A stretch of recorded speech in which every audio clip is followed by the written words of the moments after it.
Assalamualaikum warahmatullahi wabarakatuh. Sahabat perspektif dimanapun Anda berada, selamat datang kembali di podcast Hasnawi Haris Perspektif. Pada episode kali ini, kami akan berbagi perspektif, berbincang tentang 3 dosa besar pendidikan, yaitu intoleransi. Ada 3, salah satunya adalah intoleransi. Inilah yang bersama dengan Profesor Hasnawi Haris, kita akan mengelaborasi berbagi perspektif tentang fenomena intoleransi tersebut. Tentu dalam konteks pendidikan. Ya. Prof. Hasnawi kita tahu adalah guru besar di Fakultas Ilmu Sosial dan Hukum Universitas Negeri Makassar, juga sebagai Ketua PGRI Provinsi Sulawesi Selatan dan Sekretaris Dewan Pendidikan Sulsel. Prof, intoleransi ini satu gejala, satu fenomena yang tidak boleh diabaikan. Ya. Ada banyak yang saya kira dan pemirsa kita mengalami atau mungkin melihatnya bahwa intoleransi ini adalah fakta di kehidupan sosial kita. Ya. Nah, untuk mendudukkan sesungguhnya apa itu intoleransi, barangkali ini bisa menjadi awal dari perbincangan kita, Prof. Apa sebetulnya intoleransi itu, Prof? Baik, Pak Ari, terima kasih. Assalamualaikum warahmatullahi wabarakatuh. Sahabat perspektif, kalau kita bicara tentang intoleransi, sebenarnya pendapat saya itu sebenarnya lebih kepada bagaimana seseorang itu tidak memiliki keinginan, tidak memiliki kemauan, bahkan mungkin ada titik tidak memiliki kemampuan untuk bisa menerima perbedaan yang ada dalam lingkungannya. Ya, tentu kalau kita bicara perbedaan, karena ini pendidikan, boleh jadi dari sisi berbeda dari keyakinan, berbeda dari sudut pendapat, sudut pandangan, suku, agama, budaya, bahkan cara pandang sesuatu. Jadi cara pandang ini kan bagian yang sesungguhnya natural juga bagi seseorang. Bahkan pada tingkatan kalau di dunia pendidikan, pilihan politik. Kalau kita tidak bisa menerima pilihan politik yang berbeda, perbedaan politik yang ada itu, maka sebenarnya kita sudah masuk kategori memiliki yang namanya intoleransi. Jadi sudah melakukan salah satu dosa dalam pendidikan. Ya, jadi ketidakmampuan, Prof, ya. Iya. Atau ketidakmauan menerima keragaman atau perbedaan. Iya. Bagi Prof, perbedaan itu memang sudah menjadi sunnatullah, semacam hukum kehidupan, atau seperti apa sesungguhnya, Prof, sehingga diperlukan toleransi itu? Iya, jadi Pak Ari kan sunnatullah kita berbeda. Dan kalau kita melihat dari sisi penciptaan manusia sendiri itu kan, kalau kita, ya mohon maaf, kita yang beragama Islam misalnya, ya memang Allah menciptakan sesuatu itu kan berpasang-pasangan. Berpasang-pasangan itu berarti berbeda. Nah, kalau dalam dunia pendidikan, maka ya perbedaan itu ya sekali lagi keniscayaan. Guru berbeda dengan guru yang lain, siswa dengan siswa yang lain, siswa tenaga kependidikan atau tata usaha karyawan yang lain, itu tidak bisa dipaksakan sama. Baik, Prof. Jadi sesungguhnya berbeda itu sudah menjadi keniscayaan, Prof. Suka atau tidak, kita harus menerima itu. Disinilah toleransinya, Prof. Iya, betul. Mengapa intoleransi ini muncul? Kenapa juga ada orang, ada pihak yang tidak bisa menerima perbedaan itu, Prof? Iya, jadi Pak Ari, ya memang kalau kita mau jujur-jujuran ya kan, ya pasti juga ada manusia yang intoleran dalam hidupnya. Karena ketika kita bicara ada orang yang toleran, karena ada orang yang tidak intoleran, ada orang yang intoleran begitu.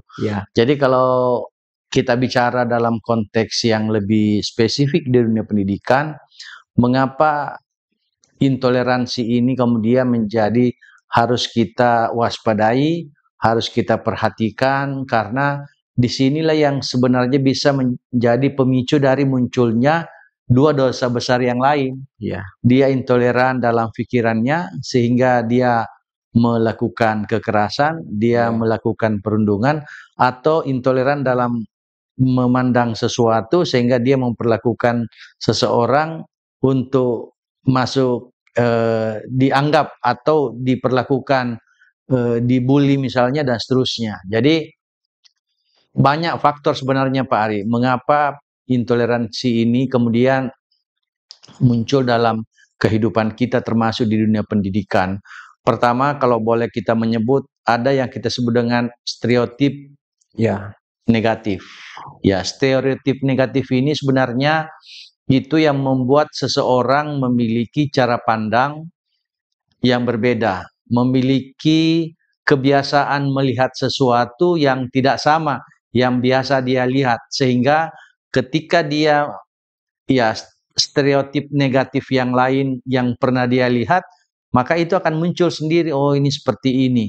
Ya, sama kalau kita bicara dengan stigma. Ya, ini yang kedua sebenarnya.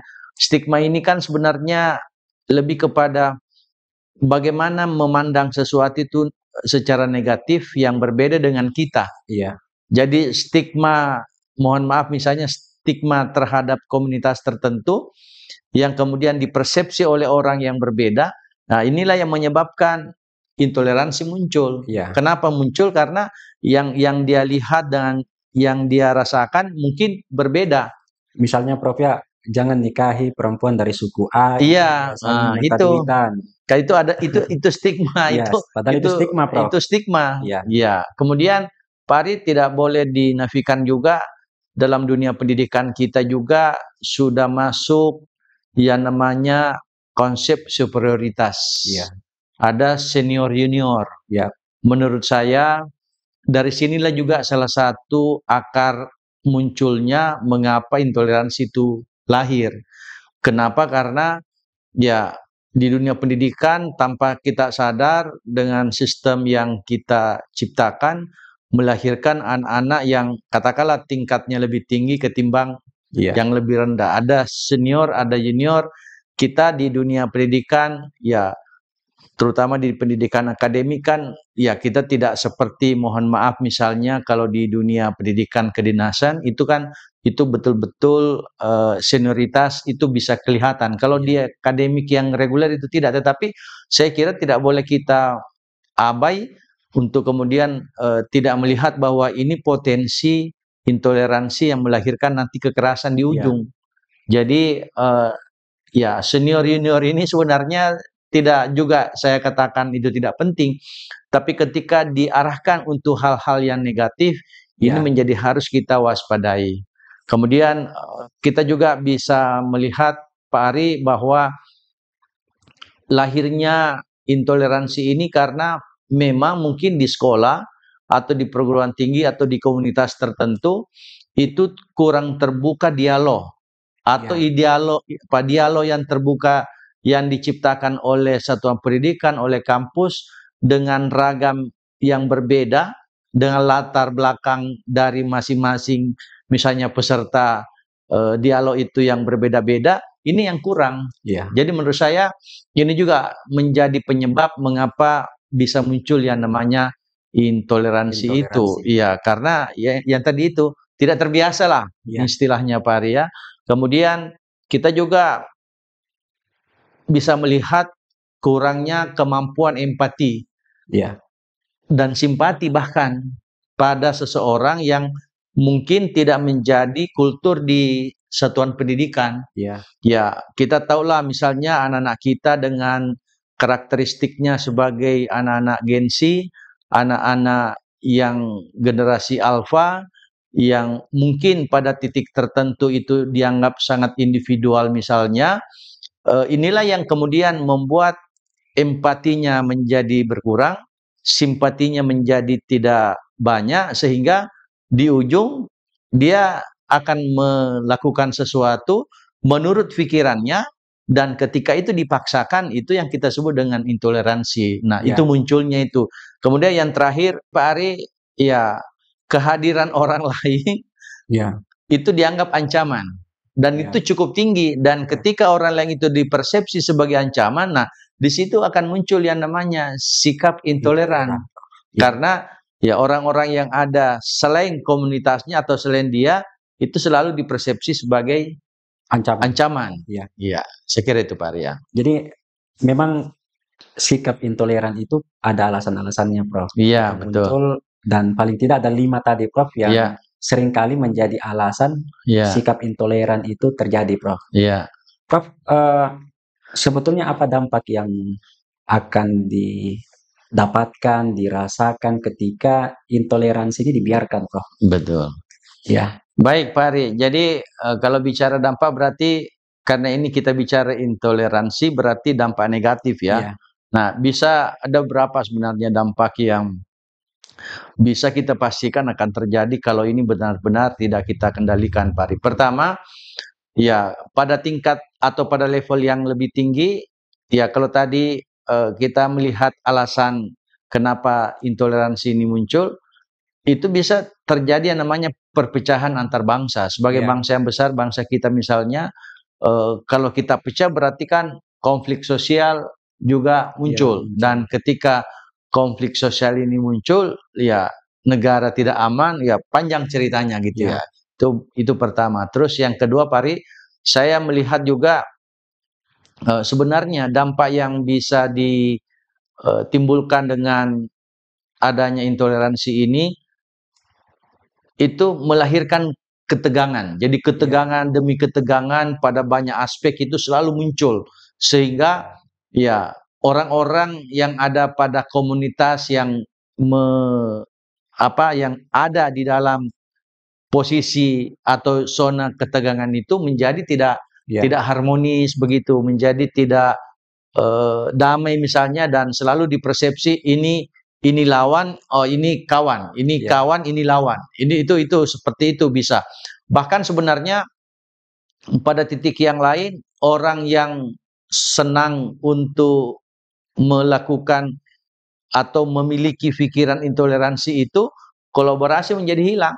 Jadi kunci kesuksesan sebuah organisasi misalnya, kalau di sekolah berarti OSIS katakanlah seperti itu, ada MPK, tapi karena intoleran dia tidak mau masuk jadi pengurus OSIS kalau itu masuk, dan dia hanya mau masuk pengurus MPK kalau itu masuk, maka ya kolaborasi itu menjadi terhambat. Nah, ini menurut saya kalau di tingkat persekolahan, satuan pendidikan seperti itu. Bahkan sebenarnya Pak Ari, kalau kita lihat dampak negatif yang juga bisa muncul ketika intoleransi itu marak di kampus misalnya atau di perguruan tinggi, itu ekosistem akademik, atmosfer akademik yang tidak kondusif.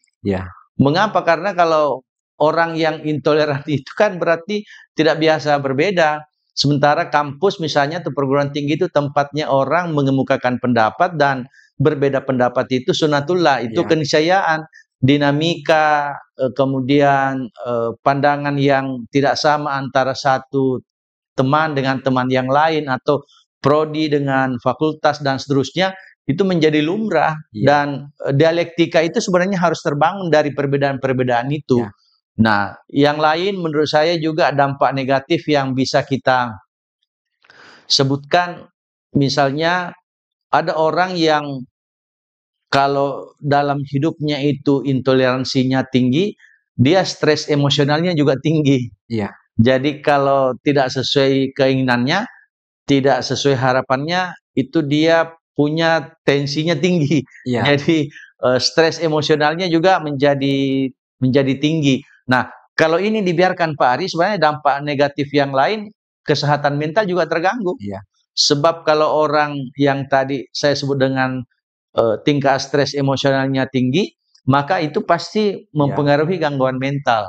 Nah, yang paling menurut saya perlu kita hindari dan harus kita kendalikan adalah kalau orang terbiasa hidup di alam yang namanya intoleransi itu biasa, maka inilah sebenarnya potensi awal lahirnya yang namanya kekerasan dan ketidakadilan.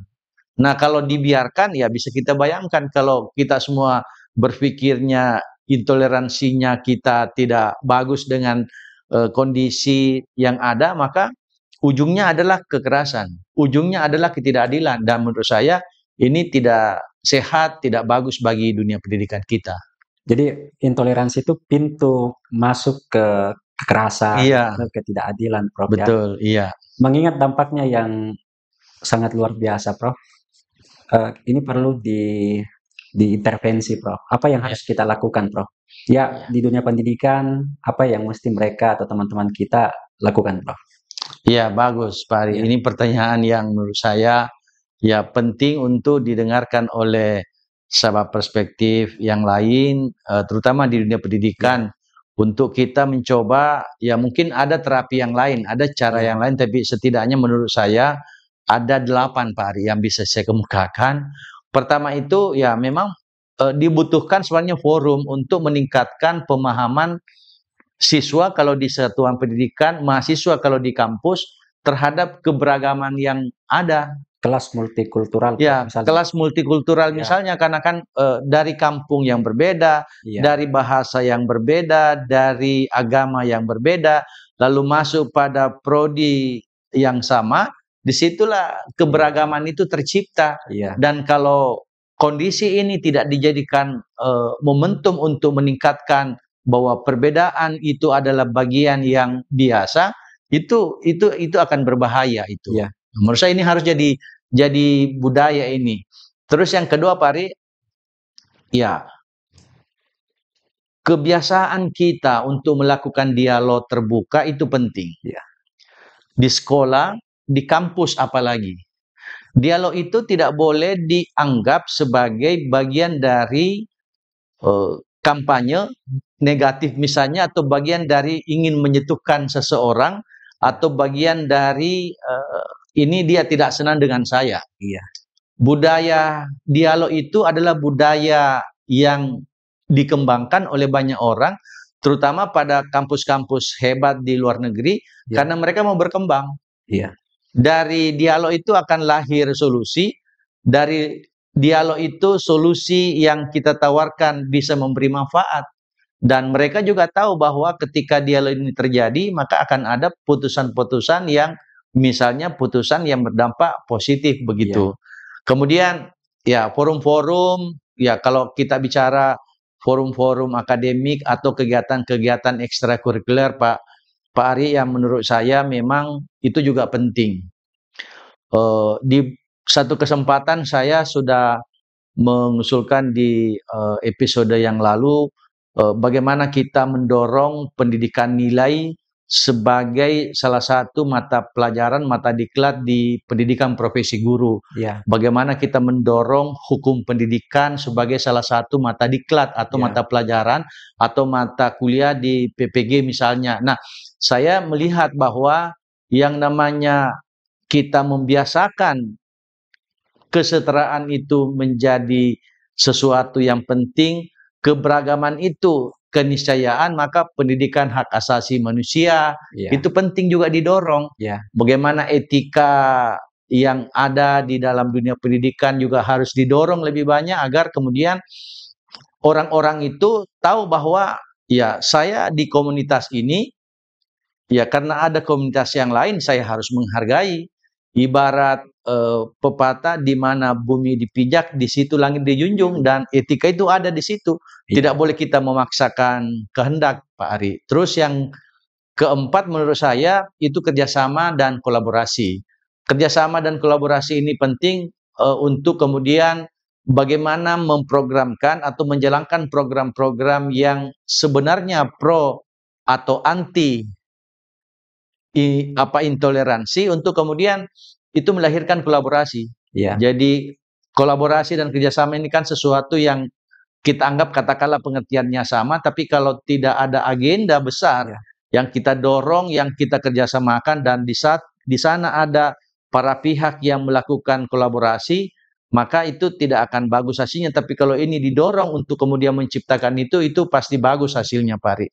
Kemudian saya juga melihat bahwa ya kampus dan sekolah itu adalah entitas organisasi pendidikan yang selalu harus diperkuat posisinya.